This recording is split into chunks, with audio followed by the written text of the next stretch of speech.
دیکھیں چمچوں سے گزارش ہے بغیر سوچے سمجھے نہ بولا کریں، کم بولا کریں، بلکہ کوشش کریں ہو سکے تو بالکل بولا ہی نہ کریں۔ آپ کے لیڈر چاہے آپ کو جتنا مرضی کہتے رہیں چلو بھئی چمچے شروع ہو جاؤ، آپ ہتھولا رکھا کریں، اور اگر بولا کریں مجبوری ہو بولنا، ظاہر ہے لیڈر کا حکم ہے تو تھوڑا سوچ کے بول لیا کریں۔ اس طرح بعد میں آپ لوگوں کے لیے مشکل نہیں ہوتی، امبیرس نہیں ہوتے۔ مطلب حد ہو گئی ناصر شاہ صاحب، آپ فرما رہے ہیں کہ اگر مشترکہ مفادات کونسل میں نہروں کا مسئلہ حل نہ ہوا تو حکومت سے الگ ہو جائیں گے۔ او بھائی آصف زرداری سے بھی پوچھا ہے، بلاول بھٹو سے بھی پوچھا ہے کہ وہ حکومت سے الگ ہو جائیں گے۔ میرے بنو تا نہ ہی سمجھو، اتنا پتا کیا پیپلز پارٹی میں ہے، کیا بلاول بھٹو میں ہے، کہ آصف زرداری میں ہے کہ وہ حکومت سے الگ ہو جائیں۔ چلیں بلاول تو تھوڑے سے نوجوان ہیں، تھوڑے سے انہیں جذباتی ہونے کا، نوجوان ہونے کا مارجن دیا جا سکتا ہے، بے نظیر کا خون بھی ہے، ہو سکتا ہے جوش مار جائے اور وہ الگ ہونے کا حکومت سے کوئی نعرہ لگائیں۔ لیکن آصف زرداری تو صدر پاکستان ہیں، انہیں تو بڑی اچھی طرح پتا ہے کہ پاکستان میں پاور کے مطابق ہی چلنا پڑتا ہے، اور جب طاقتوروں نے حکم دے دیا ہے نہریں بنانی ہے تو پھر بنانی ہے، ان کے سامنے زیادہ چون چرا کرنے کا فائدہ نہیں ہے۔ لہٰذا آصف زرداری کیسے یہ خطرہ مول لیں گے اس حکومت سے نکلنے کا؟ انہیں اچھی طرح پتا ہے کہ اگر پیپلز پارٹی حکومت سے نکل گئی تو سسٹم بھی دھڑام سے زمین پہ گر سکتا ہے، اور نہ صرف یہ کہ سسٹم زمین بوس ہو سکتا ہے بلکہ پیپلز پارٹی کے اکابرین کے لیے مشکل ہو جائے گی، انہیں ویسی ہی صورتحال کا سامنا چلے نہ کرنا پڑے جیسا عمران خان اور پیپلز پی ٹی آئی کو کرنا پڑ رہا ہے، لیکن اس سے تھوڑی سی کم مشکل صورتحال کا سامنا تو انہیں کرنا پڑ سکتا ہے۔ زرداری صاحب پہلے بھی 10-11 سال کی جیل کاٹ چکے ہیں، پاکستان کی تاریخ میں لمبے ترین عرصوں تک جیل میں رہنے والے لوگوں میں سے وہ ایک ہیں، انہیں دوبارہ جیل جانا پڑ سکتا ہے۔ پوری پیپلز پارٹی کے لیے مشکلات ہو سکتی ہیں، ویسی ہی مشکلات جیسی کہ ضیاء الحق کے دور میں،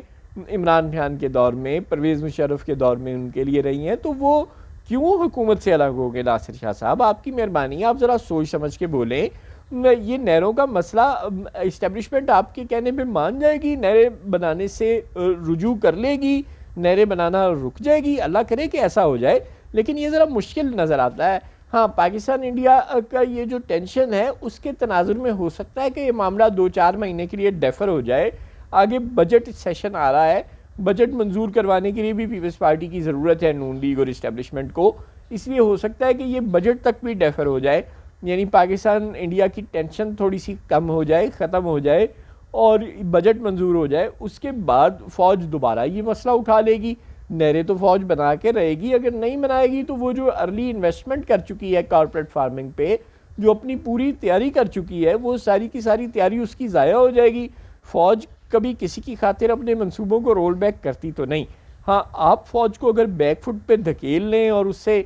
راضی کر لیں کہ وہ یہ منصوبے رد کر دے تو اللہ کرے ایسا ہو، لیکن یہ مشکل نظر آ رہا ہے، اس لیے آپ کی مہربانی چمچہ گیری کریں اور یہ بڑی بڑے نعرے ضرور لگائیں، لیکن اتنے ایک بڑے لگائیں کہ جتنے کل کو آپ برداشت بھی کر سکیں۔ اس طرح تو آپ نے کل کو اپنے حلقوں میں جانا ہوتا ہے، آپ کے جو ووٹرز ہیں وہ آپ کی بےزتی نہیں کرتے، آپ سے پوچھتے نہیں کہ آپ لوگ اتنی لمبی لمبی بڑکیں مار لیتے ہیں۔ عظمہ بخاری صاحبہ کہہ رہی تھیں